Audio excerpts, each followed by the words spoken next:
Eh, pada kesempatan kali ini kita mengadakan pengabdian kepada masyarakat ya, yang kebetulan kita akan mengimplementasikan atau menjelaskan ya mengenai pendampingan penyusunan laporan keuangan pada PT SR Herbal.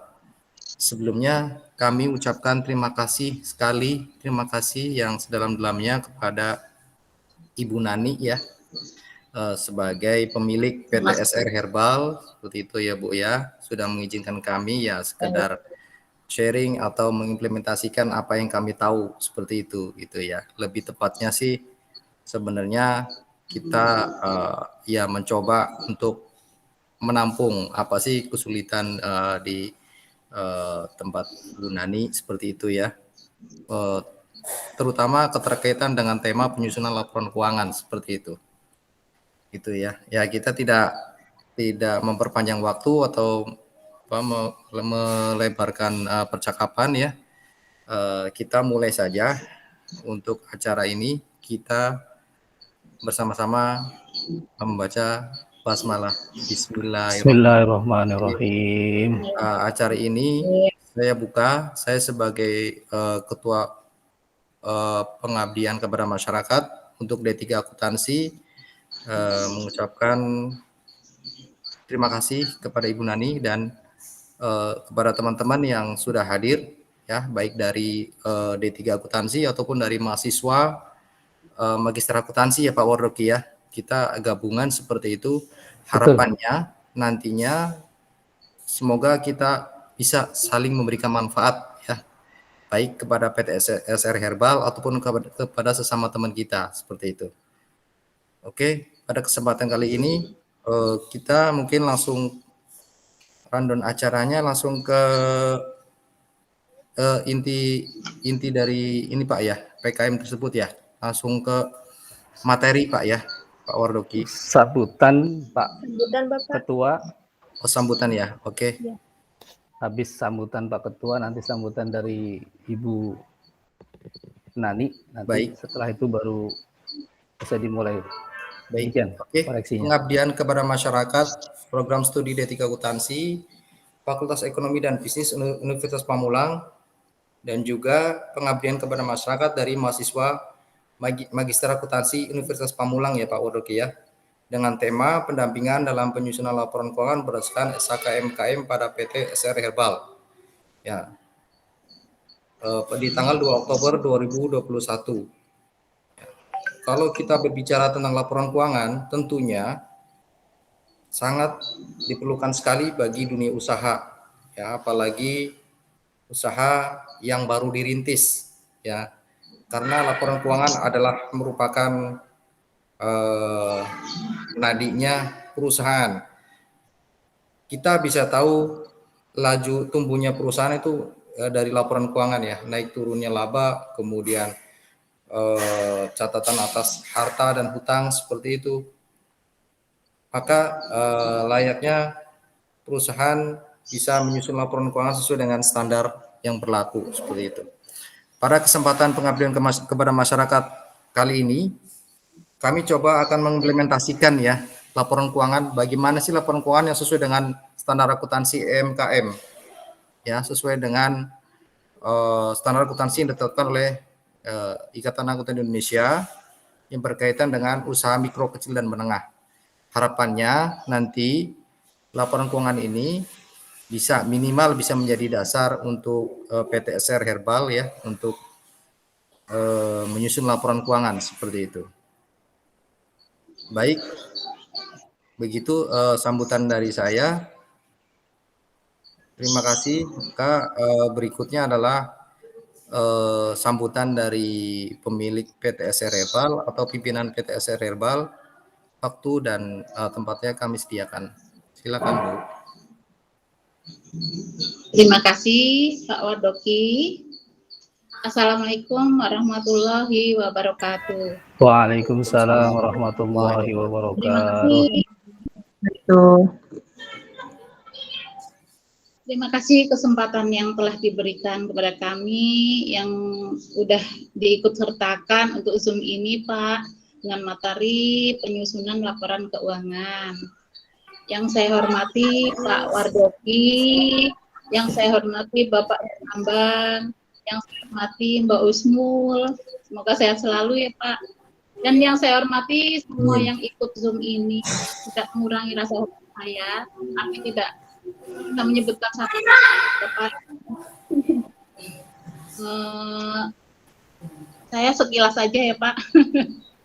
Dan terima kasih kembali kepada Bapak-Bapak, Ibu-Ibu menyempatkan waktunya untuk ikut ikut Zoom ini.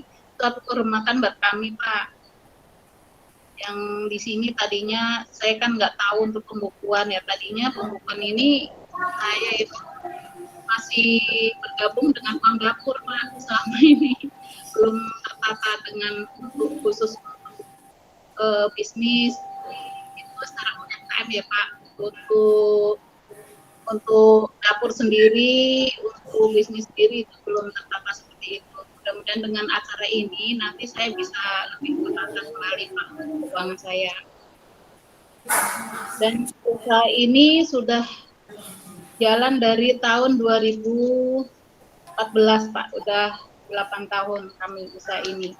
Alhamdulillah. Ya, dulunya kami hanya coba-coba Pak, dengan modal 50.000 awal. Hanya coba-coba dengan jahe 1/4 kilo, gula gula 1/4, kami coba dan coba lagi, ternyata bisa diterima di masyarakat luas. Ternyata akhirnya saya bisa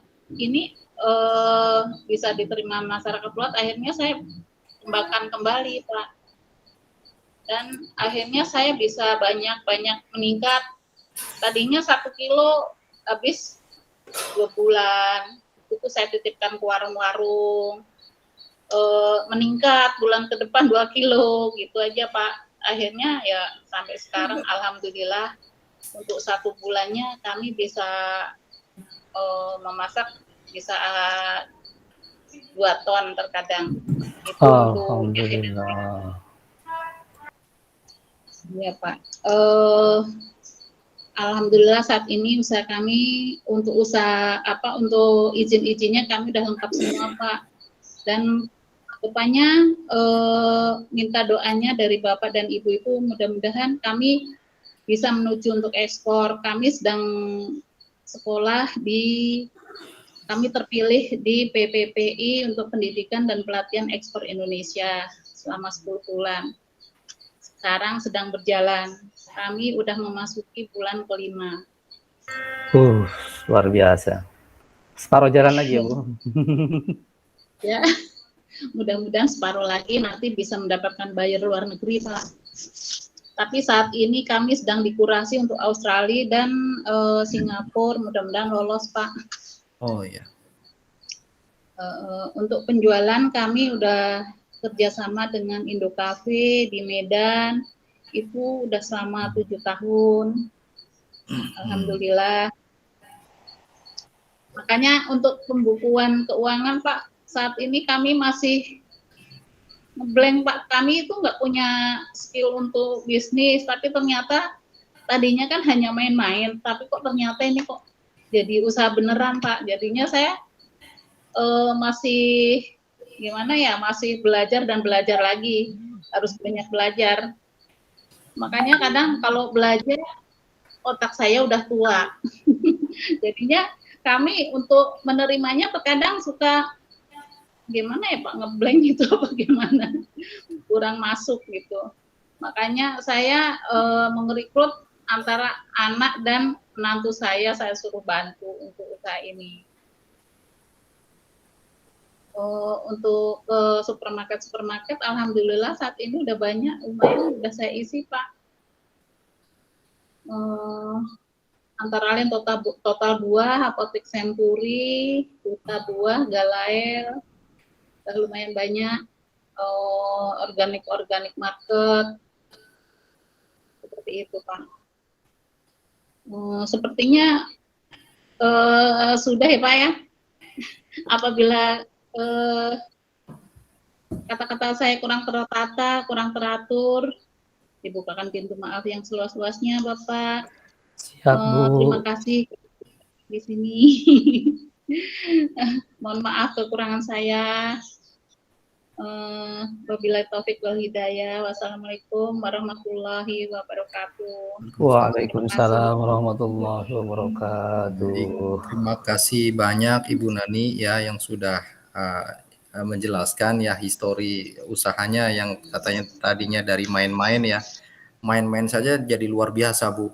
Bagaimana Ibu dari awal tekunin ya. Seperti itu. Intinya sih berarti lebih kepada ketekunan ya, Bu ya, keuletan seperti itu ya. Tinggal nanti soal pembukuan ya, nanti soal implementasi staf-staf Ibu seperti itu ya. Seperti itu. Kembali lagi ke saya boleh kembalikan ke MC ya, ke Mbak Umay. Acara berikutnya Mbak Umay. Halo Mbak Umay, sedang mendengar suara saya?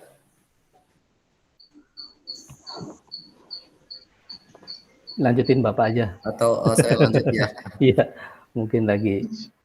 Acara berikutnya berarti kita langsung ke pemaparan materi ya Pak Wardoki ya? Betul, siap. Acara berikutnya foto dulu Bapak. Ya, nanti kita sebelum materi kita akan foto bersama dulu. Foto bersama, ya. Baik. Untuk peserta webinar ini atau peserta PKM ini mohon untuk mengaktifkan video ya, karena kita akan foto bersama seperti itu sebagai tanda kehadiran ya Bu Adisti ya, seperti itu. Silakan untuk mengaktifkan videonya, kita foto bersama ya sebelum pemaparan materi. Izin saya akan foto 3 kali karena di sini akan ada 3 slide. Ya. Ya. Baik, saya hitung 1, 2, 3, yang 1. Bentar.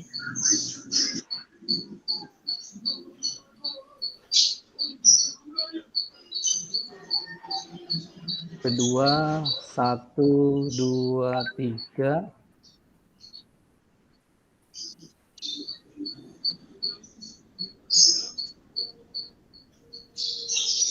Ketiga, ini adalah ucapan terima kasih kami, Ibu Nanik, dari program studi D3 akuntansi, dapat salam dari Ibu Kaprodi juga. 1, 2, 3. Insya Allah nanti Baik, terima kasih banyak. Adisti akan menyampaikannya. Siap, terima kasih. Untuk sesi foto bersama kita sudah selesai ya. Yang pertama ya, nanti kita foto hanya sekali saja ya Pak Wardoki ya. Betul, sekali kita saja. Sudah foto bersama, maka untuk acara berikutnya kita masuk ke sesi pemaparan materi ya yang akan dibacakan oleh Pak Wardoki. Ya sebelumnya mungkin saya perkenalkan ke Ibu Nani ya. Mungkin walaupun tadi sudah kenal Pak Wardoki ya. Pak Wardoki ini ya beliau pengajar akuntansi juga di Diploma 3 Akuntansi Bu, kemudian di D4 Perpajakan ya Pak Wardoki ya. Kemudian sekarang sedang melanjutkan sekolah juga Bu di Magister Akuntansi ya di Universitas Pamulang. Kemudian beliau juga praktisi di salah satu perusahaan ya Pak Wardoki ya, di divisi internal audit ya Pak. Betul Pak. Oke, artinya untuk laporan keuangan sudah mahir lah. Beliau kan sudah mengaudit laporan keuangan itu sendiri kan, seperti itu. Artinya untuk bagaimana menyusunnya, bagaimana bentuk laporan keuangannya dan segala macamnya. Artinya beliau sudah tidak diragukan lagi seperti itu. Ya, untuk Pak Wardoki, silakan Pak, mulai untuk pemaparannya saja Pak. Baik, terima kasih Pak Ketua sekaligus Pak MC yang sudah memberikan kesempatan kepada saya. Terima kasih kepada Ibu Nanik beserta tim yang telah ikut menghadiri acara pengabdian kepada masyarakat. Terima kasih kepada ibu-ibu dan bapak sekalian yang telah menghadiri juga pengabdian kepada masyarakat di sore hari ini. Alhamdulillah Salatu wassalamu ala Rasulillah Sayyidina Muhammad sallallahu alaihi wasallam. Allahumma sholli ala Sayyidina Muhammad wa ala ali Sayyidina Muhammad.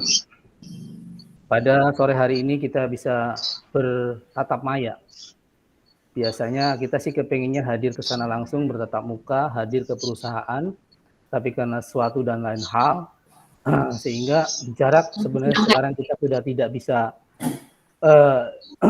tidak bisa terpisahkan oleh jarak, kita tetap bisa bertatap maya sebetulnya begitu, Bu.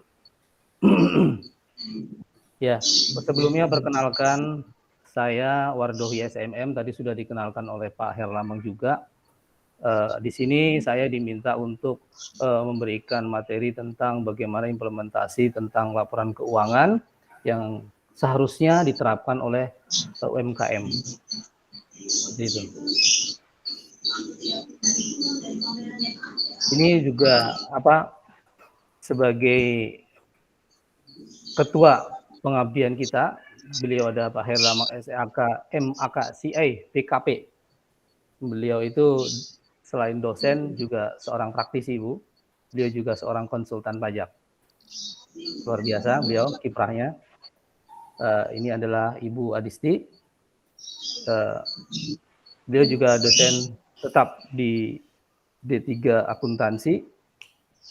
Inilah tim yang ikut serta keberhasilan dari PKM kita kali ini.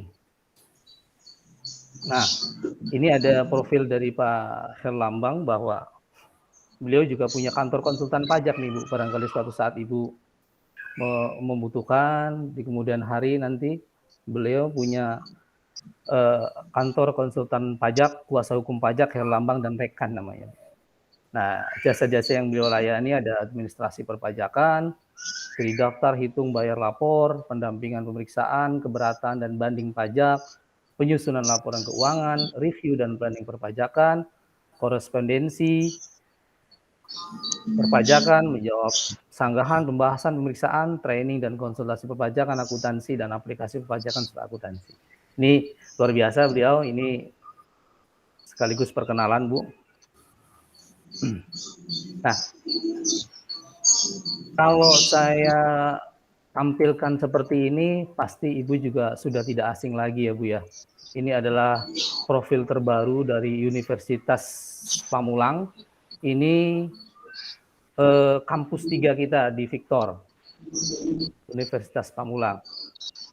Ini kampus biru, kampus kebanggaan kita. Dari profil ini, saya membuat satu kata-kata indah dari Bob Sadino bahwa sebenarnya setiap orang itu memiliki potensi dan impiannya masing-masing. Hanya saja yang menjadi kendala adalah impian-impiannya itu tidak pernah dicoba untuk direalisasikannya. Dulu Ibu juga tidak pernah bermimpi bahwa PT SR Herbal itu akan besar. Permintaan sampai ribuan packing. Orang tadi cerita dari Ibu kan, dari seprapat ditambah seprapat, yang akhirnya sekarang sudah bertonton. Luar biasa. Tadi cerita yang sangat menginspirasi saya sebagai orang muda. Sangat menginspirasi sekali. Ibu bisa, kenapa kita semua juga tidak bisa? Ini adalah dengan hadir saya di sini di PT SR Herbal ini, saya juga jadi tambah semangat nih. Luar biasa, Ibu. Nah, karena ini adalah ownernya perempuan, saya juga tampilkan nih, bahwa kontribusi perempuan dalam UMKM itu turut dongkrak PDB ternyata. Luar biasa. Ini saya ambil data tahun 2017. Bahwa jumlah UMKM usaha mikro itu 58,91 juta unit. Sedangkan usaha kecilnya 59.260 unit, usaha besarnya 4.987 unit. Kontribusinya menyumbang hingga 60,34%. Dan mereka para UMKM itu bisa membuka lapangan kerja untuk 96,87% angkatan kerja. Dan menyumbangkan ekspor itu 15,68%. Nanti Ibu akan berkontribusi ekspor nih sekarang. Kayaknya mudah-mudahan insya Allah dalam waktu dekat mudah-mudahan bisa terwujud, Bu. Amin. Nah, dari data ini juga kita bisa melihat bahwa jumlah perempuan wirausaha di tahun 2017 itu ada 12,7 juta orang. tahun 2018 14,3 juta orang. Kalau tadi saya ditanya dari tahun 2014, berarti dari sini Ibu ada tuh dari 14,3 juta orang. Luar biasa, Bu.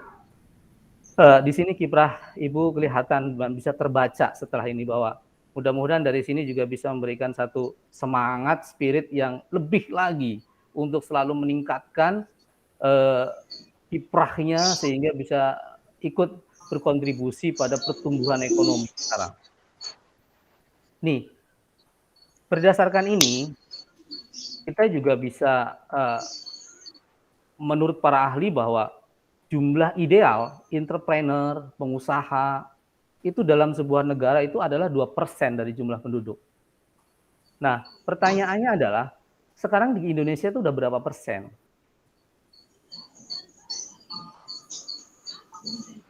Ternyata kalau kita melihat perbandingannya, jumlah entrepreneur Indonesia dengan negara-negara lain, kita bisa lihat, ini saya mengambil data dari Biro Pusat Statistik tahun 2011, Kompas Februari 2011, Republika, bahwa Indonesia itu 1,56%.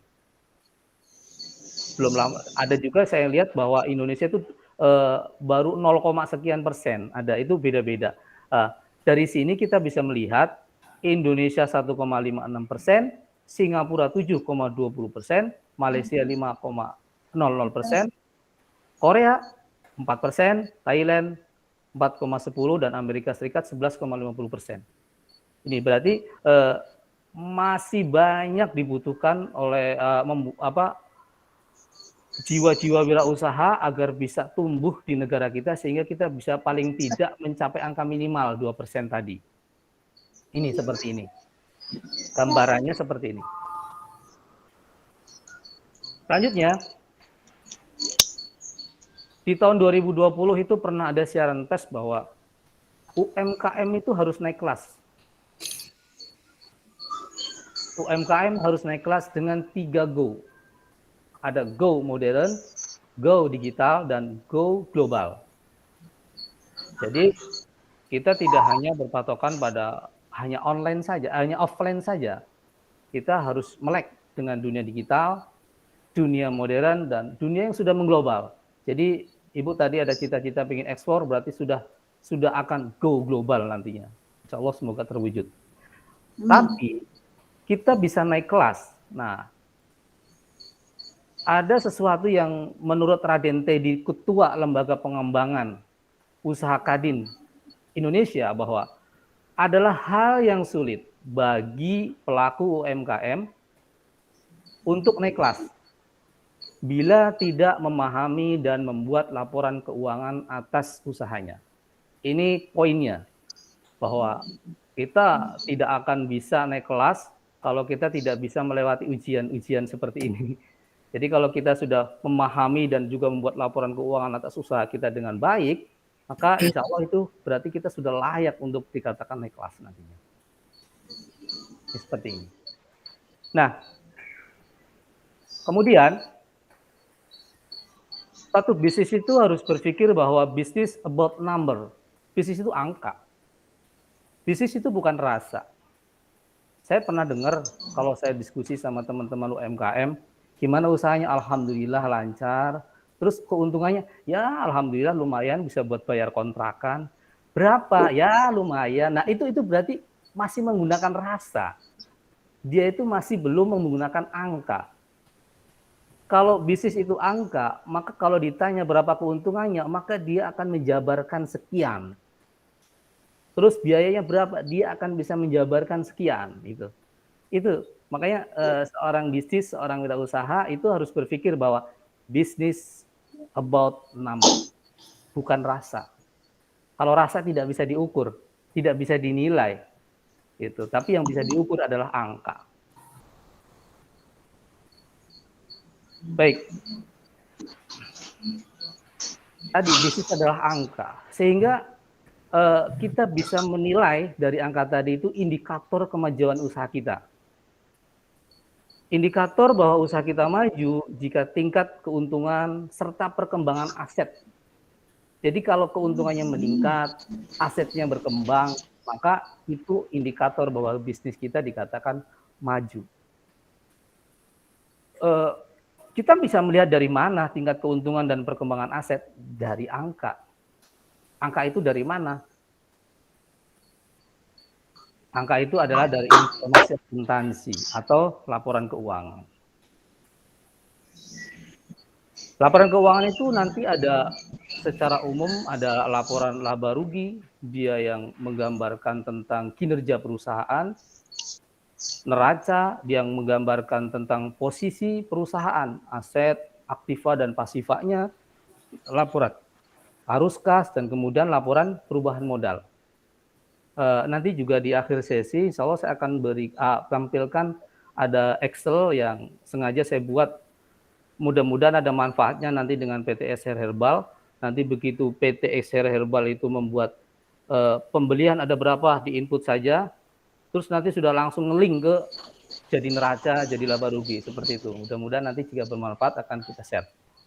Seperti itu. Nanti di akhir sesi insya Allah saya akan sampaikan itu.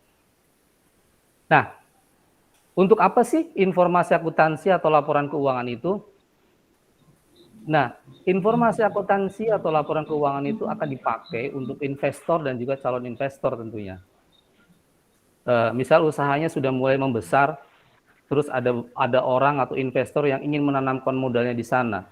Dia itu percaya ingin menanamkan modalnya jika laporan keuangannya juga meyakinkan, akuntabel. Kreditur, tentu bank udah pasti. Bank akan menilai bagaimana neracanya, laba ruginya seperti apa, sehingga dari situ bisa mengukur kemampuan bayar dari si pengusaha tadi gitu. Itu bank pastinya seperti itu. Terus badan-badan pemerintah juga perlu tuh laporan keuangan, perhitungan pajaknya. Terus manajemen internal ini udah pasti, karena biar bisa dibaca bahwa oh usaha kita udah keren, udah maju, kita udah layak buka toko lain atau buka pabrik lain di daerah mana, nggak cuma di daerah Jombang saja, mungkin kita harus buka di mana gitu. Nah, itu kan pertimbangan-pertimbangan itu nanti muncul dari adanya informasi akuntansi atau laporan keuangan. Karyawan dan juga serikat pekerja itu juga mereka memerlukan itu. Seperti itu. Itu adalah pemakai informasi di informasi akuntansi tadi. Nah, lalu mengapa laporan keuangan itu penting? Penting karena untuk mengetahui kinerja usaha. Penting karena untuk mengetahui posisi keuangan. Laporan keuangan juga penting untuk memudahkan pengembangan usaha. Kita bisa ngerti bahwa usaha kita itu sudah layaknya berkembang. Itu kita bisa tahu dari laporan keuangan tadi. Kemudian penting untuk membuka akses permodalan. Tadi kalau kita sudah punya lengkap laporan keuangannya sesuai dengan standar, maka bank juga tidak banyak berpikir karena sudah bagus, syarat-syarat yang sudah terpenuhi. Kemudian sebagai pertanggungjawaban terhadap pihak eksternal tentunya. Nah, ini jika usahanya itu ditopang oleh pihak eksternal, pihak dari luar juga. Ini penting sekali laporan keuangan ada karena beberapa hal ini.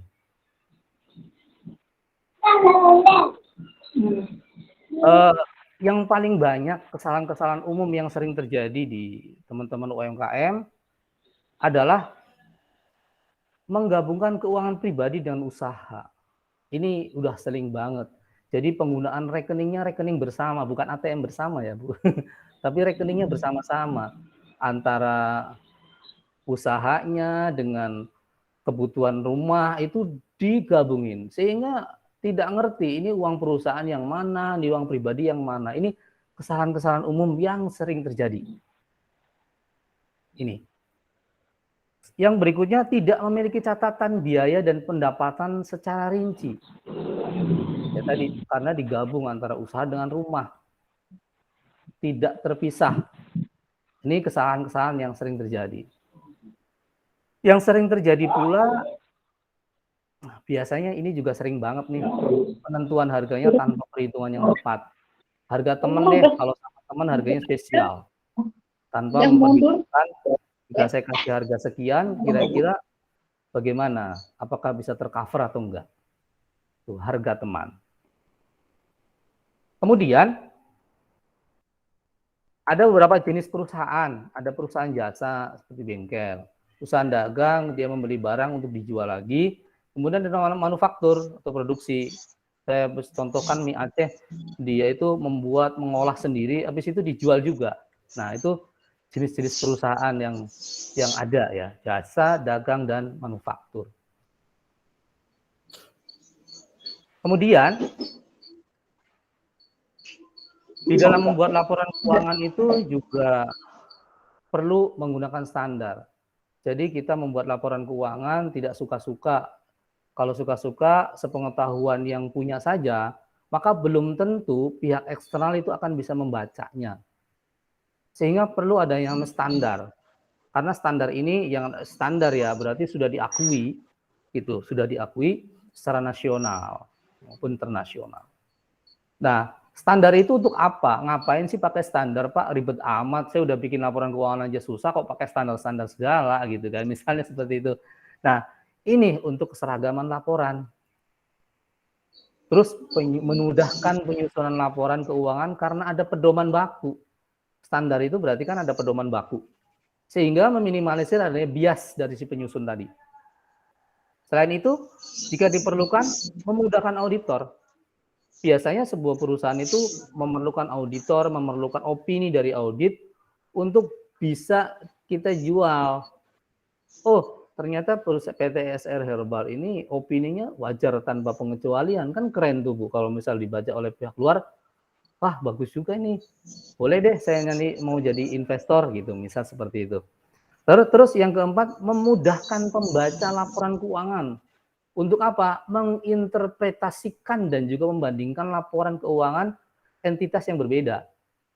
Gitu. Jadi bisa dibandingkan tuh laporan keuangan Ibu, PTSR Herbal cabang yang ini, misalnya Ibu punya cabang yang lain, bisa dibandingkan. Atau perusahaan Ibu dengan perusahaan yang lain bisa dibandingkan, lebih bagus yang mana.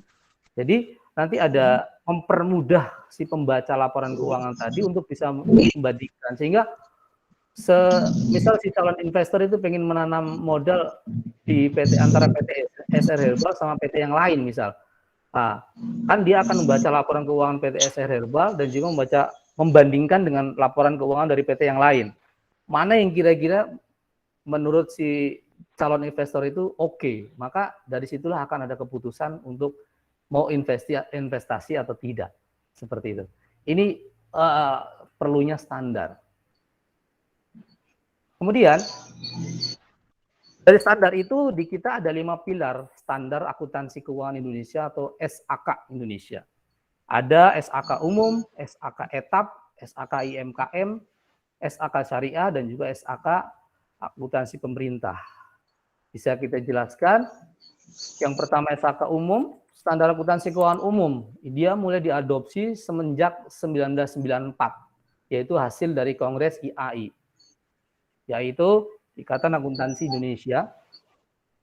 Terus yang kedua ada PSAK etap, yaitu standar akuntansi tanpa akuntabilitas publik yang signifikan. Dia diluncurkan secara resmi pada tanggal 17 Juli 2009. Efektifnya adalah 1 Januari 2011. Ini saya warnanya berbeda hitam, karena memang nanti kita akan fokus ke sini. PSAK IMKM, yaitu standar akuntansi entitas, mikro, kecil, dan menengah. Nah, itu diluncurkan secara resmi pada tanggal 8 Desember 2016. Kemudian secara efektif 1 Januari 2018. Yang keempat ada PSAK syariah, yaitu standar akuntansi syariah yang berdasarkan transaksi. Terus PSAK SAP, standar akuntansi pemerintahan, yaitu dari PP 24 tahun 2005, diperbarui lagi PP 71 tahun 2010 yang berbasis akrual. Ini adalah 5 pilar standar akuntansi keuangan Indonesia. Nah, ini sebagai pengetahuan umum saja, sehingga nanti paling tidak ada gambaran. Seperti itu. Kemudian, apa sih laporan keuangan itu jika berdasarkan PSAK? PSAK itu artinya pernyataan standar akuntansi keuangan. Bahwa laporan keuangan itu adalah suatu penyajian yang terstruktur dari posisi keuangan dan kinerja keuangan suatu entitas. Ini adalah pengertian laporan keuangan jika berdasarkan PSAK. Kemudian IAI atau Ikatan Akuntansi Indonesia itu telah meresmikan standar akuntansi pelaporan keuangan khusus bagi UMKM. Namanya adalah SAK IMKM ini. Standar akuntansi keuangan entitas mikro, kecil, menengah. Nah, SAK IMKM itu dibuat sebagai upaya dalam memberikan dukungan terhadap perkembangan dan juga pertumbuhan UMKM, serta bermanfaat dalam penyusunan laporan keuangan bagi UMKM yang tentunya UMKM mempunyai kesulitan dalam pencatatan dan laporan keuangan. Rata-rata kan kalau UMKM itu pasti ada kesulitan tuh untuk pencatatan dan laporan keuangan. Ada banyak faktor yang mengakibatkan itu. Yang menyebabkan hal tersebut ada banyak faktor. Jadi memang karena basicnya bukan dari akuntansi, terus ada lagi karena sumber daya manusianya, dan lain-lain, ada banyak faktor yang menyebabkan hal tersebut bisa terjadi. Kemudian, laporan keuangan UMKM ini lebih sederhana dari laporan keuangan perusahaan kategori besar yang mengacu pada SAK umum atau SAK etap. Jadi UMKM itu dibuat sederhana, memang khusus untuk UMKM. Pada umumnya biasanya laporan keuangan itu kan terdiri dari 5. Ada laporan posisi keuangan, biasanya kita sebut neraca ya. Laporan laba rugi, terus laporan arus kas, laporan perubahan ekuitas, dan juga catatan atas laporan keuangan. Nah, menurut SAK IMKM, bahwa laporan keuangan UMKM itu minimum terdiri dari 3 jenis, yaitu laporan posisi keuangan, laporan laba rugi, dan juga catatan atas laporan keuangan. Jadi disederhanakan. Dari yang biasanya 5 disederhanakan menjadi 3 saja. Ini untuk UMKM.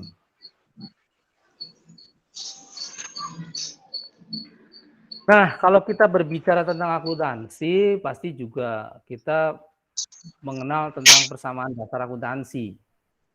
Persamaan dasar akuntansi itu ada harta sama dengan hutang ditambah modal.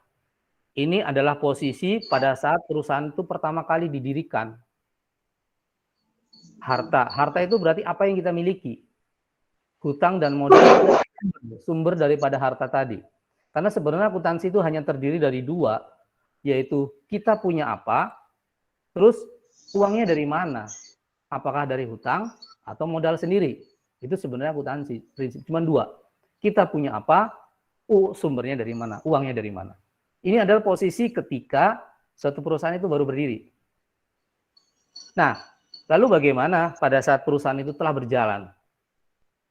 Posisinya sama, ada harta, utang ditambah modal. Tapi ada aktivitas pembelian, beli persediaan, beli peralatan, beli perlengkapan, dia masuk ke biaya nanti. Nah, kemudian setelah membeli semuanya, saatlah mereka melakukan penjualan. Maka setelah dilakukan penjualan, muncul pendapatan. Jadi ini adalah perbedaan posisi ketika perusahaan itu baru berdiri dengan perusahaan itu sudah berjalan. Waktu berdiri hanya harta sama dan utang ditambah modal. Bisa jadi nggak ada utang, ini modal sendiri semua gitu. Harta sama dengan modal bisa jadi. Karena utangnya nggak ada, kita modal sendiri semua. Nah, pada saat perusahaan berjalan, maka bisa seperti ini. Harta tambah biaya sama dengan hutang ditambah modal ditambah pendapatan. Kita nggak usah pusing ini adalah teori. Kalau teori itu memang pusing, tapi nanti kalau sudah dipraktikin, oh ada kata-kata oh nanti suatu saat. Baik. Selanjutnya, apa sih kegiatan utama dalam akuntansi? Yang pertama mencatat. Setelah mencatat, kemudian mengelompokkan. Setelah dikelompokkan, kemudian diringkas. Setelah diringkas, kemudian dilaporkan. Ada 4 kegiatan akuntansi: mencatat, mengelompokkan, meringkas, dan melaporkan. Apa saja? Ini saya buat contoh bahwa mencatat, mengelompokkan, dan meringkas. Mencatat itu masuk ke dalam jurnal. Kalau kita melakukan jurnal, berarti kita sedang mencatat. Apa? Mencatat seluruh transaksi keuangan yang bernilai moneter. Semua transaksi yang ada nilai uangnya kita catat ke dalam jurnal. Kemudian setelah itu dikelompokkan ke dalam buku besar. Mana yang kas, mana yang persediaan, mana yang piutang. Nah, itu dikelompokkan. Setelah dikelompokkan, nanti di akhir akan ada saldo. Saldo kas berapa, saldo piutang berapa, saldo persediaan berapa, nanti dibuatlah neraca saldo. Nah, neraca saldo inilah yang berfungsi untuk meringkas semua pencatatan saldo-saldo yang ada di buku besar itu kita ambil ke dalam neraca tadi. Menjadi sebuah neraca. Nah, ini adalah kegiatan mencatat, mengelompokkan dan meringkas. Mudah-mudahan penjelasan saya tidak terlalu cepat ya Bu ya. Kalau terlalu cepat mohon diinterupsi. Kemudian apa kegiatan melaporkan? Kegiatan melaporkan itu berarti membuat laporan keuangan. Nanti ada laporan laba rugi. Di dalam laba rugi itu ada pendapatan dan juga ada biaya atau pengeluaran. Jika pendapatannya lebih besar daripada biaya, maka berarti perusahaan itu laba atau untung. Namun, jika pendapatannya lebih kecil daripada biaya, maka perusahaan itu mengalami kerugian. Nah, dari laporan laba rugi ini, maka akan ada yang namanya perubahan modal. Modal awal dia berapa tadinya? Kemudian di laporan laba rugi itu posisinya laba atau rugi? Kalau laba berarti akan menambah modal awal, kalau rugi berarti otomatis akan mengurangi modal awal, sehingga akan ada hasil modal akhir. Sehingga perubahan modal akan terjadi pada saat itu, karena sudah ditambah atau dikurangi. Setelah itu jadilah sebuah neraca. Di dalam neraca itu ada 3, ada harta, hutang, dan modal. Sebenarnya cuma ada 2 ya, aktiva dan pasiva. Aktiva itu harta, pasiva itu ada hutang dan juga ada modal. Tuh, ini adalah kegiatan melaporkan. Kemudian, lalu bagaimana siklus sederhana daripada akuntansi? Siklus sederhananya adalah membuat catatan harian. Jadi pertama-tama yang harus Ibu lakukan, teman-teman lakukan adalah mencatat seluruh transaksi, baik beli, jual, ambil, dan lain-lain itu dicatat. Beserta nilai nominalnya dan tanggal, wajib ini. Jadi belinya berapa, secara nominal berapa, tanggal berapa. Itu dicatat, harus setiap hari dicatat. Setiap kali ada transaksi harus dicatat. Ini adalah catatan harian. Setelah dicatat, kemudian barulah dibuat jurnal. Diidentifikasi transaksi yang sama ke dalam akun. Oh, mana transaksi pembelian mana dipisah, penjualan mana dipisah gitu. Nanti dipisah, kemudian nanti bisa diinput ke dalam jurnal. Kemudian setelah itu buku besar dikelompokkan dan di akhir adalah nanti ada neraca saldo diringkas. Kemudian di akhir periode dilakukan penyesuaian. Menyesuaikan nilai harta, piutang, hutang dengan kondisi saat ini. Bisa jadi di akhir periode ada transaksi yang lupa tercatat. Sehingga kalau seperti itu harus dilakukan penyesuaian. Kemudian setelah itu baru melakukan laporan keuangan. Ada laba rugi, perubahan modal, neraca, arus kas, dan catatan atas laporan keuangan. Ini pada umumnya ya, siklus sederhana akuntansi pada umumnya. Nah, catatan harian, ini dia fungsinya untuk apa? Tadi di awal kan saya di siklus yang pertama ada catatan harian. Isinya ada tanggal berapa transaksi itu dilakukan. Jadi kalau ada dokumen nggak ada tanggalnya itu patut dipertanyakan, harus ada tanggalnya. Terus nanti yang tanda tangan, penting itu. Jadi nanti ada yang bertanggung jawab bahwa di tanggal sekian, nilai nominalnya sekian, sudah dilakukan pembelian, penjualan, dan lain-lain oleh si ini. Tuh. Terus jenis transaksi, Di situ bisa pembelian, penjualan, penerimaan, pembayaran, hutang, piutang. Itu harus dicatat semuanya. Kalau ibu pernah saya ngobrol sama ibu tukang sayur, dia sih sederhana sekali pembukuannya. Ada 2 buku doang, bukunya warna hijau sama merah.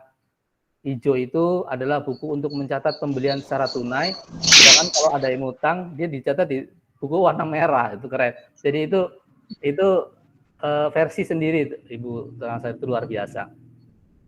Kemudian ada nilai nominal. Di nilai nominal ini ada rupiahnya, satu temponya, kalau hutang berapa, kapan, terus kalau di diskon ada diskon enggak, ada potongan enggak. Ini adalah di nilai nominal.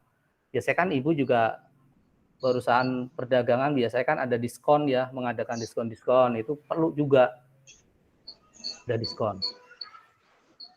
Kemudian akun. Nah, kalau berbicara akuntansi, di sini berbicara tentang akun-akun. Di dalam harta itu nanti isinya adalah kas. Kas ini berarti uang yang benar-benar kita pegang. Terus ada piutang. Piutang berarti ini pendapatan yang kita peroleh tapi masih di orang lain. Gitu. Piutang. Penjualan secara kredit itu biasanya menimbulkan piutang. Terus persediaan, bahan habis, kendaraan, gedung, peralatan, tanah, itu harus dicatat. Mana yang punya perusahaan, mana yang punya pribadi. Gitu. Kemudian hutang. Hutang itu ada hutang usaha, hutang bank, hutang pihak ketiga. Dan modal, nanti ada modal tuan A, B, C misal. Terus pengambilan pribadi, itu harus ada. Jadi pengambilan pribadi harus tertulis. Kalau memang diambil tidak untuk keperluan usaha, maka itu disebut pengambilan pribadi. Itu ditulis terpisah. Jadi jangan dicampur. Nah, selanjutnya kalau di koperasi ada simpanan pokok, simpanan wajib, simpanan sukarela, ada SHU, sisa hasil usaha. Ini seperti ini adalah bentuk-bentuk dari akun. Kemudian akun berikutnya di biaya. Itu ada bahan baku. Bahan bakunya apa saja? Ada biaya gaji, biaya listrik, biaya air, biaya sewa, biaya telepon. Kemudian di pendapatan, di penjualan. Ada juga pendapatan jasa servis, kalau misal dia itu ada jasa servisnya. Pendapatan sewa barangkali ada, pendapatan bunga, pendapatan lain-lain.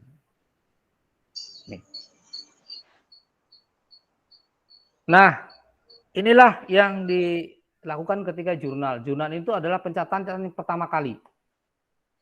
Dan pada saat membuat jurnal, yang dicatat itu minimal 2 akun. 2 akun.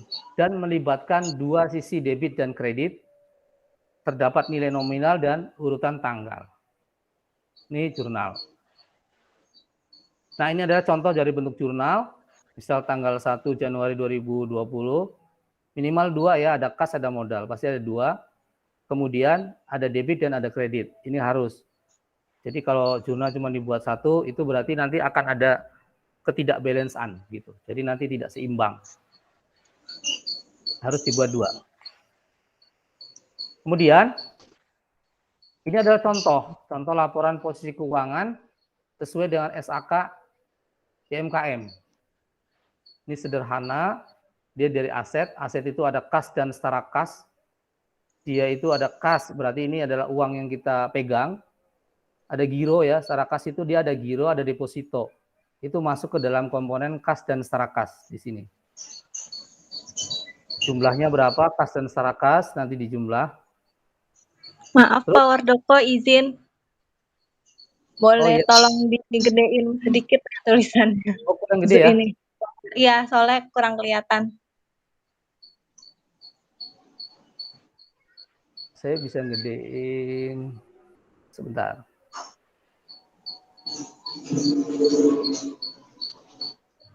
Kalau saya besarkan dia pecah. Bentar, Bu. Ya, tidak. Saya coba.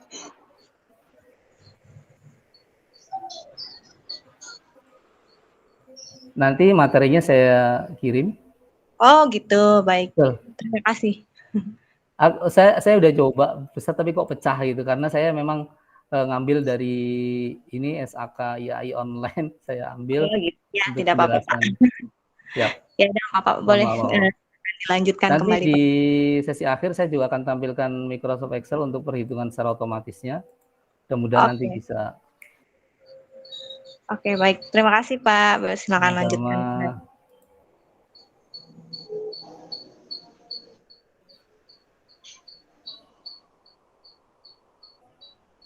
Iya ya, kurang jelas. Oke, mohon maaf kalau kurang jelas ini. Jadi yang berikutnya ada piutang usaha. Piutang usaha kita ada berapa? Jadi uang penjualan kita yang dilakukan secara kredit itu ada berapa? Itu dicatat di sini juga.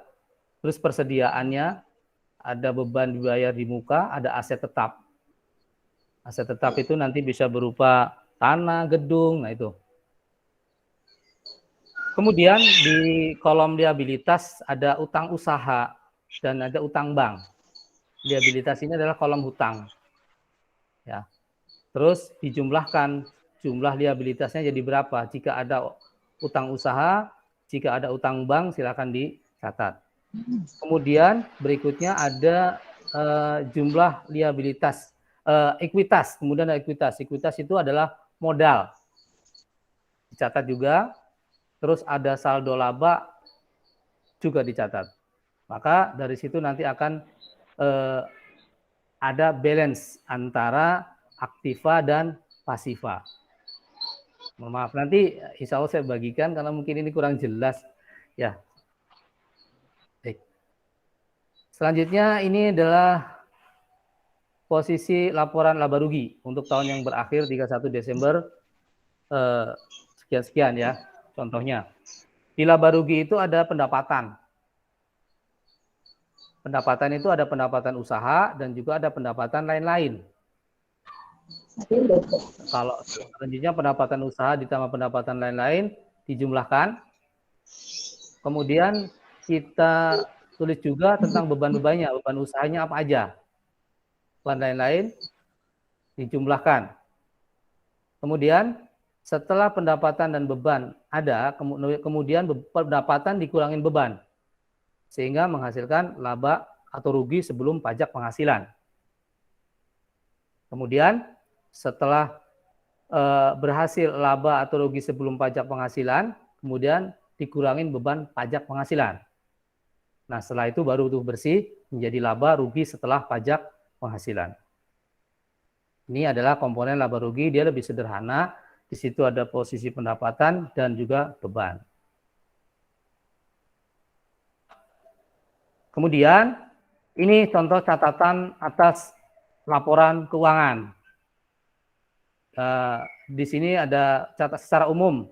Misal, entitas didirikan di Jakarta berdasarkan akta nomor sekian, tanggal 1 Januari 2020 X7 misal, yang dibuat di hadapan notaris siapa namanya, notaris di Jakarta dan mendapatkan persetujuan dari Menteri Hukum dan Hak Asasi Manusia nomor sekian tanggal 31 Januari 2016, entitas bergerak dalam bidang usaha manufaktur, entitas memenuhi kriteria sebagai entitas mikro, kecil, dan menengah sesuai Undang-Undang nomor 20 tahun 2008. Entitas berdomisili di Jalan titik-titik Jakarta Utara. Ini adalah contoh catatan secara umum. Kemudian yang kedua ada ikhtisar kebijakan akuntansinya. Di sini ada pernyataan kepatuhan, dasar penyusunan, piutang usahanya, persediaan, aset tetap, pengakuan pendapatan dan beban, pajak penghasilan, terus ada kas. Dan dilanjutkan juga, yang keempat ada giro, ada deposito, piutang usaha, beban dibayar di muka, utang bank, dan saldo laba. Dan yang terakhir ada pendapatan penjualan. Penjualannya berapa, apakah ada retur, kemudian beban, bunga pinjaman, lain-lain, beban pajak penghasilan. Dia lebih ke catatan atas laporan keuangan. Biasanya kan kalau laporan yang di atas mungkin perlu adanya penegasan, maka di situ dicatat di catatan atas laporan keuangan. Nah, selain itu juga biasanya ini yang teman-teman UMKM itu dihadapi bagaimana sih menentukan harga jual. Di sini ada harga pokok penjualan. Fungsinya membuat harga pokok penjualan adalah untuk penentuan jual atas jasa atau barang. Harga pokok penjualan tuh ada pada perusahaan jasa, dagang, dan produksi sebenarnya, tapi umumnya hanya muncul di perusahaan dagang dan produksi saja. Umumnya seperti itu. Padahal semua ada ya. Nah, ini ada contoh perhitungannya. Persediaan awal. Persediaan awal itu adalah persediaan awal yang dimiliki dari periode sebelumnya. Kemudian pembelian pada periode saat ini. Kemudian barang tersedia untuk dijual, yaitu jumlah antara persediaan awal ditambah pembelian. Kemudian persediaan akhir, ini merupakan persediaan yang masih ada dan belum terjual, dan juga harga pokok penjualan. Ini adalah barang tersedia dijual atau persediaan akhir.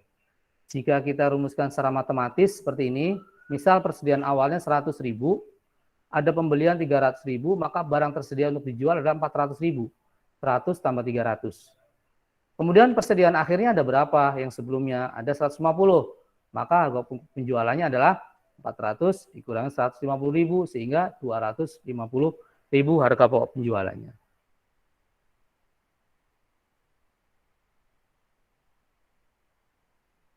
Nah, kita boleh Bu untuk motivasi ini dari Mas Sandiaga Uno. Pada saat teman-teman wirausahawan membaca tulisan saya ini, mungkin kegelisahan lebih banyak menghantui dibandingkan harapan. Triwulan kedua 2020 seharusnya menjadi bulan-bulan di mana rencana berubah jadi kerja nyata. Rupanya rencana Allah Subhanahu wa Ta'ala lebih besar daripada cita-cita kita. Pandemi Corona memaksa kita untuk rehat sejenak. Bukan hanya kita, tetapi seluruh dunia merasakan dampaknya. Pusat-pusat ekonomi dunia tampak seperti monumen yang lenggang. Pasar yang biasanya heboh terlihat seperti bangunan-bangunan yang enggan roboh. Manusia sudah menaklukkan jarak dengan teknologi, sekarang justru mengurung diri. Saya berdiam diri di rumah sebagai bagian dari ikhtiar global untuk menghambat laju penyebaran virus corona. Rumah yang biasanya menjadi tempat pulang sekarang menjadi pusat kehidupan. Rapat dan pertemuan dilakukan jarak jauh. Teknologi informasi pada akhirnya membuktikan diri sebagai inovasi terbaik manusia untuk menghadapi pandemi. Saya paham, tinggal di rumah tidak pernah jadi pilihan teman-teman pengusaha UMKM. Sebagian besar bergerak di sektor informal, menjadi denyut dari ekonomi masyarakat menengah bawah, tetapi mampu menggerakkan ekonomi secara nasional. Kerugian sudah tidak bisa dihindarkan lagi. Bertahan hidup menjadi tantangan pasti. Harapan tergerus setiap hari, menunggu akhir dari pandemi yang tidak pasti. Setiap krisis adalah ujian nyata bagi setiap pengusaha. Percayalah, karena saya juga pernah mengalaminya di tahun 1997-1998. Jangan biarkan mimpi-mimpi kita luntur oleh pesimisme. Jadikan krisis sebagai tempat menempa diri. Saya tahu itu lebih mudah dituliskan daripada dihadapi. Kewirausahaan, entrepreneurship senantiasa lahir dari kemampuan untuk bertahan dari berbagai tekanan dan beradaptasi dalam semua kondisi. Teman-teman, sahabat-sahabat pengusaha UMKM pada dasarnya sudah melewati berbagai krisis sebelum menikmati hasilnya. Ribuan kisah pernah saya dengarkan tentang pergulatan manusia mengalahkan nasibnya. Selalu ingatkan diri bagaimana teman-teman bangkit dari keterpurukan dan terus niatkan di hati bahwa teman-teman senantiasa akan menjadi solusi. Teman-teman, sahabat pejuang UMKM, ruang boleh memenjarakan kita di tempat tinggal masing-masing. Tetapi kreativitas tidak mengenal batas. Gunakan kesempatan yang ada untuk menciptakan peluang. Waktu memang tidak bisa diputar ulang. Tetapi teman-teman sahabat pengusaha UMKM punya kekuatan untuk menciptakan masa depan. Jangan mau dibungkam oleh diam. gunakan sepi untuk mematangkan diri. Saya yakin, insya Allah, krisis ini akan berlalu.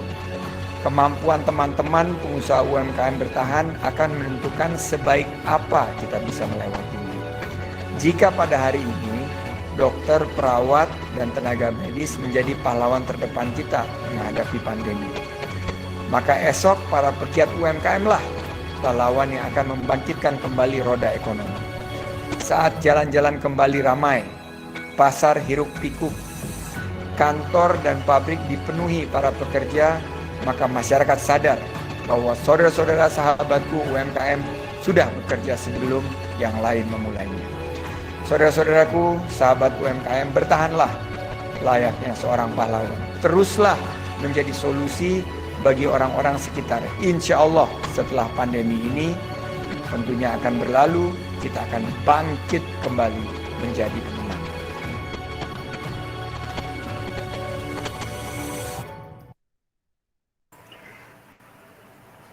UMKM nanti akan menjadi pahlawan, Bu. Ibu adalah pahlawan. Sebelum saya akhiri ini, saya juga akan coba tampilkan untuk Microsoft Excel-nya yang tadi saya janjikan. Mudah-mudahan bisa ada manfaatnya. Maaf.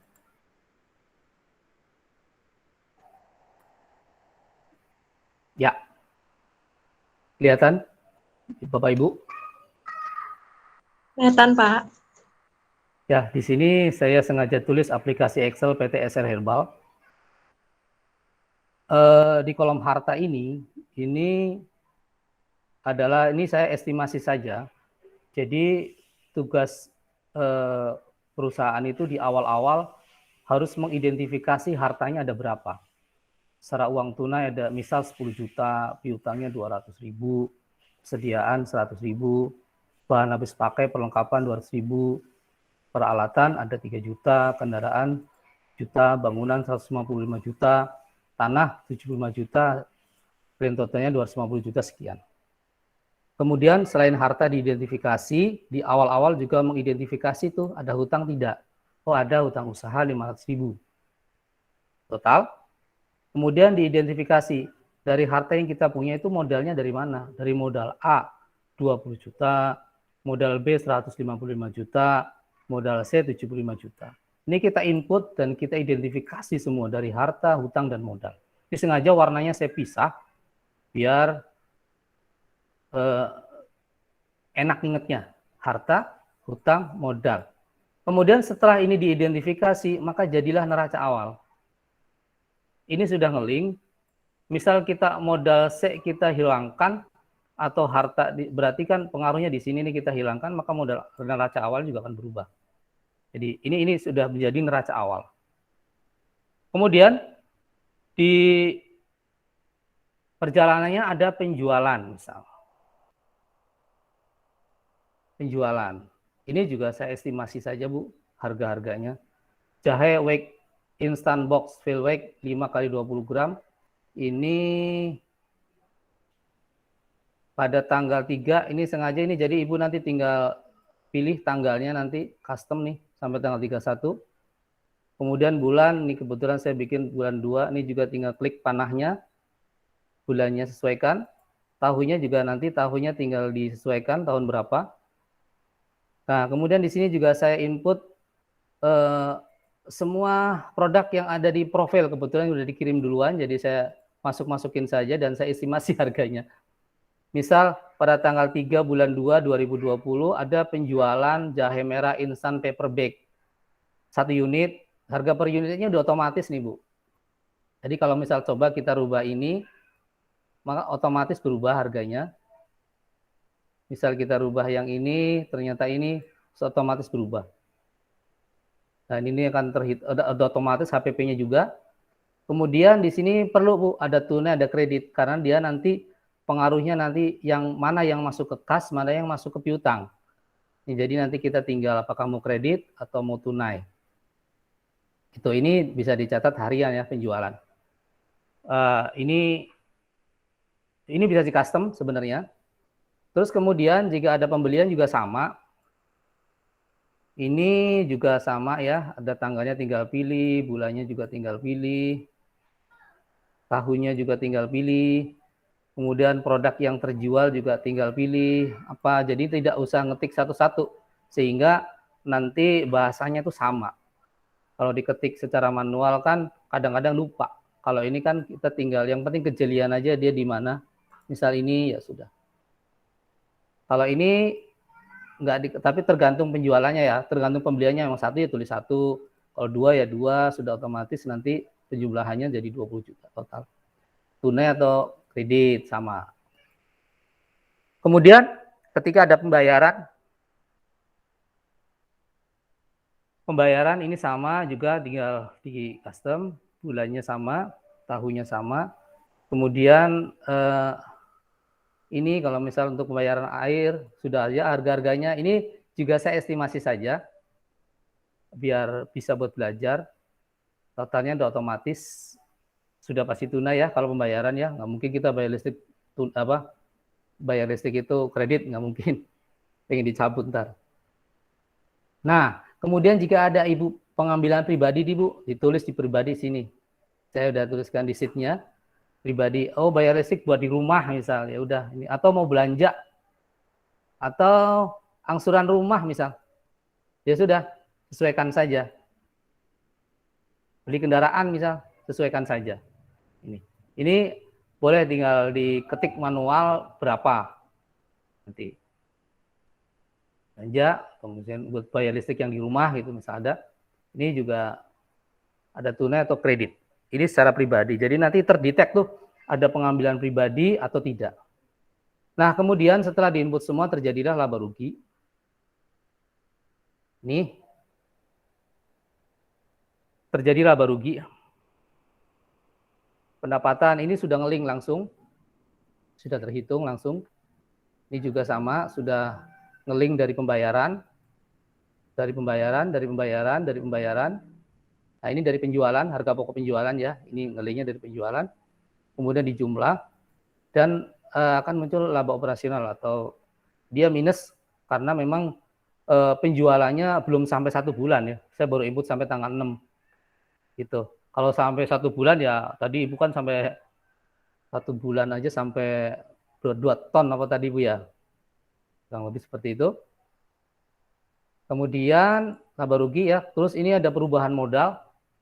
Secara otomatis minus karena di labanya tadi kan min 8 juta ya, ini sama tuh 391.298.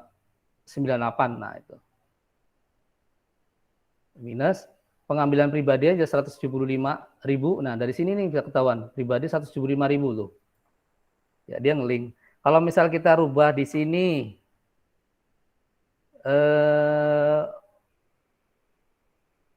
apa tuh bayar listrik misal 75.000, 50 berubah, maka otomatis di sini juga berubah, sudah otomatis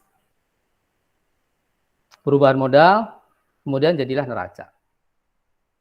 Neraca ini harus imbang antara aktiva dan pasiva. Insya Allah. Jadi kalau untuk harian, kalau Ibu sudah nginput harta, hutang, modal, dan neraca awal sudah jadi, maka tinggal operasional hariannya aja. Ada penjualan kah, ada pembelian kah, ada pembayaran apa, ada pengambilan apa. Ini aja nih yang sering nih. Nanti secara otomatis laba rugi, perubahan modal, dan neraca, dia akan secara otomatis akan langsung link. Seperti itu. Barangkali nanti dibutuhkan saya akan share juga link drive-nya, akan saya kirimkan ke, ada materi, nanti ada video rekamannya juga nanti kita akan share. Selanjutnya tadi sudah nonton videonya Mas Andi. Ini yang paling akhir, saya selalu menyelipkan kata-kata yang membuat kita tergugah bahwa pecundang itu adalah orang yang selalu menutupi kegagalan, sementara pemenang adalah orang yang selalu belajar dari kegagalan. Demikian dari saya. Assalamualaikum warahmatullahi wabarakatuh. Barangkali nanti ada diskusi. Kita juga di sini ada tim, ada dari Maksi ya, dari Magister Akuntansi. Nanti teman-teman juga akan membantu jika ada pertanyaan-pertanyaan atau diskus terkait dengan apa yang disampaikan tadi. Demikian dari saya. Assalamualaikum warahmatullahi wabarakatuh. Saya kembalikan kepada pimpinan atur cara atau MC. Silakan. Terima kasih banyak. Baik, terima kasih banyak Pak Wardoki atas pemaparannya yang luar biasa Pak ya. Sudah sore tapi masih semangat ya Pak. Nah, luar biasa nih Pak Wardoki. Semoga apa yang dipaparkan oleh Pak Wardoki memberikan manfaat ya untuk Ibu Nani khususnya, kemudian untuk teman-teman semuanya. Nanti secara detailnya Bu, boleh Bu, Ibu tanya Bu secara detail ke Pak Wardoki Bu. Barangkali nanti ada kesempatan berjumpa, silahkan beliau sih. Kalau yang saya tahu ya orangnya welcome Bu gitu. Kemudian kita masuk ke acara berikutnya yaitu sesi tanya jawab ya Pak Wardoki ya. Silakan barangkali dari Ibu Nani dan tim ada yang ingin ditanyakan atau ada kesulitan atau mungkin ingin berbagi cerita kesulitan yang barangkali ya Ibu mau minjem ke bank, uang ke bank kemudian laporan keuangan belum tersaji dan segala macamnya. Ya, silakan Bu. Kami persilakan Ibu mengajukan pertanyaan. Ya, coba nanti kami jawab ya. Kalau kami bisa jawab seperti itu. Kalau belum ya nanti menjadi PR kami ya. Setelah itu nanti hari berikutnya akan kami share ke Ibu seperti itu. Waktu dan tempat. Pada dasarnya sih, ya pada dasarnya sih ini semoga bisa berkelanjutan Bu nanti. Ya. Silakan, Bu.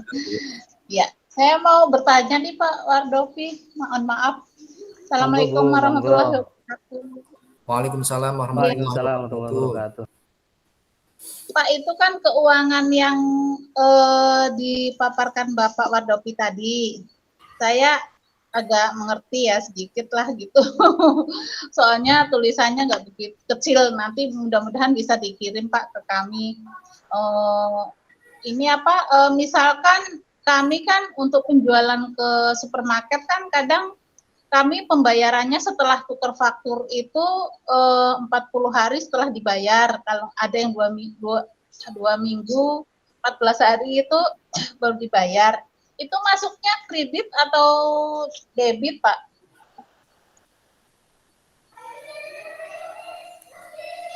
Oke. Halo? Ya, siap Bu. Ya. Barangkali dari tim saya juga ada yang mau menjawab, Mas Guntur, silakan. Soalnya, mohon maaf Pak, soalnya barang kan sudah keluar, uangnya kan belum dapat gitu, jadi nanti pembayarannya setelah 40 hari seperti itu. Maksudnya ini masuknya ke utang atau piutang gitu ya Bu ya? Ya, betul. Ya. Monggo Mas Guntur, barangkali mau memberikan pencerahan. Ini kebetulan ada tim kita. Baik.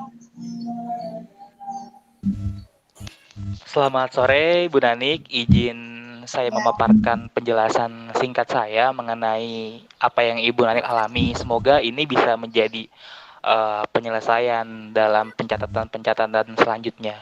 Nah, ketika misalnya ketika Ibu Nanik ada melakukan penjualan ya Bu ke supermarket ya Bu. Nah, artinya ketika ada penjualan, pembayarannya tidak diterima di saat yang bersamaan. Artinya ada penundaan pembayaran selama 40 hari setelah barang Ibu kirimkan. Betul. Nah, artinya ketika hal itu terjadi, kita menamakan hal itu sebagai penjualan kredit, Bu. Artinya penjualan kredit ini adalah bukan hanya penjualan yang pembayarannya diangsur secara kredit, artinya adalah penjualan yang pembayarannya tidak kita terima saat kita mengeluarkan barang. Itu dinamakannya penjualan kredit. Nah, penjualan kredit ini kita akuinya sebagai piutang dagang, Bu. Namanya ada akun piutang dagang. Nah, piutang dagang ini adalah akun yang mengakomodir kita ketika kita melakukan penjualan tapi kita belum terima uangnya. Nah, piutang dagang ini merupakan akun yang menjabarkan hak-hak kita yang masih berada di luar, masih ada di pihak-pihak customer. Nanti piutang dagang ini biasanya akan diklasifikasikan, Bu. Bentuknya adalah dipecah berdasarkan nama-nama customernya. Jadi ibu bisa kontrol atau ibu bisa maintenance dari nama-nama customer siapa saja yang belum bayar, customer siapa saja yang sudah jatuh tempo untuk melakukan pembayaran. Nanti ada namanya buku besar pembantu piutang. Ini merupakan rekapitulasi dari piutang-piutang yang ada di luar yang ibu belum terima uangnya atau sudah mendekati jatuh tempo. Jadi ibu pun bisa melakukan kontrol terhadap piutang, ibu juga bisa melakukan penagihan secara tepat waktu sehingga instrumen keuangan ibu yang berada di kas, di bank ini bisa terkontrol dan arus kasnya juga bisa berjalan dengan baik, Bu. Seperti itu. Jadi ketika jadi nanti ibu bisa pencatatkannya sebagai akun piutang dagang. Nanti dia akan masuk di sebelah debit untuk akun piutangnya. Gitu. Masuknya ke piutang ya Pak? Piutang dagang ibu masuknya. Piutang dagang. Jadi masuk debit sama aja. Terima kasih Bapak Guntur penjelasannya. Iya, terima kasih Cukup sama-sama. jelas ya Bu ya, luar biasa. Jadi kalau di Excel yang saya kirim tadi juga enak tuh Bu, tinggal klik aja tanggal berapa walaupun duitnya belum diterima, itu nanti tinggal itu masuknya ke tunai atau kredit. Karena belum dibayarkan berarti diklik kredit. Nanti dia akan langsung otomatis di neraca itu dia masuk ke kolom piutang. Gitu ya Pak ya? Ya, betul sekali. Ya, terima kasih Pak Obed. Sama-sama Bu. Ada lagi barangkali yang mau di-sharing-sharing? Ya, bukan tanya jawab ya Bu ya, sharing-sharing aja lah, terlalu tinggi tanya jawab. Iya.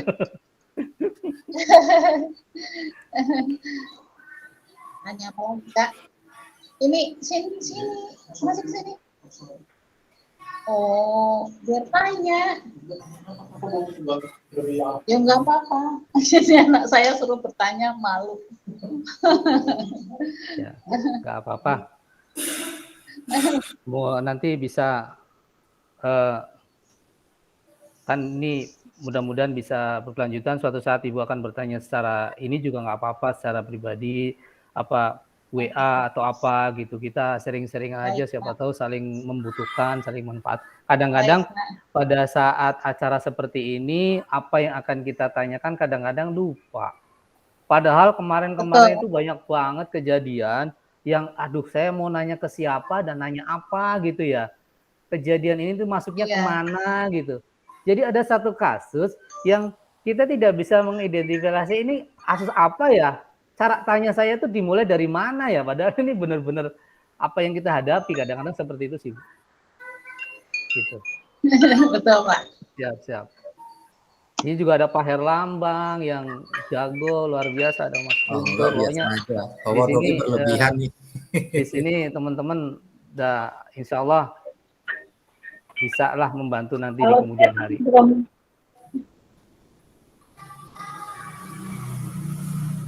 Ya. Baik, terima kasih. Terima kasih Ibu. Demikian barangkali kalau memang sudah tidak ada lagi Ya, silakan sama-sama. Pak Herlambang. Oke, baik.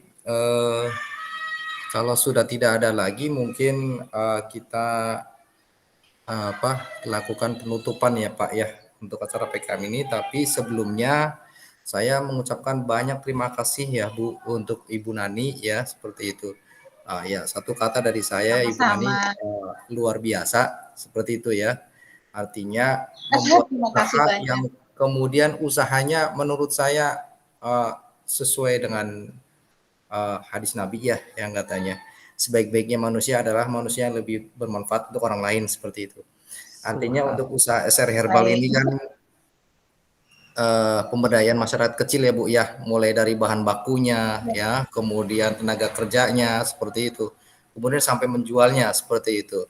Mudah-mudahan berkah selalu ya Bu, sehat Coba selalu. di rumah ya Pak, kami bisa menjamu bapak-bapak. Insya Allah Bu, lain waktu nanti barangkali Ibu butuhkan ya, untuk barangkali Ibu ada kesulitan atau apa segala macam, kemudian kami diizinkan untuk ke tempat Ibu, insya Allah kami bersedia seperti itu. Dengan senang hati. Baik, dari Ya, kami baik, Pak. terima kasih banyak atas kesempatan, waktu dan tempatnya ya. Kemudian terima kasih juga kepada tim D3 Akuntansi, kemudian teman-teman Magister Akuntansi yang sudah bersedia ya, ikut PKM di hari ini ya. Semoga membawa manfaat Ya. dan keberkahan selalu. Sehat selalu untuk kita semuanya. Saya tutup acara hari ini dengan bacaan hamdalah. Alhamdulillahirabbil alamin. Terima kasih. Saya tutup. Terima kasih Wassalamualaikum banyak. warahmatullahi wabarakatuh. Terima kasih. Waalaikumsalam Nani. warahmatullahi wabarakatuh. Terima kasih, Bu. Terima kasih. Izinkan kami Terima untuk kasih.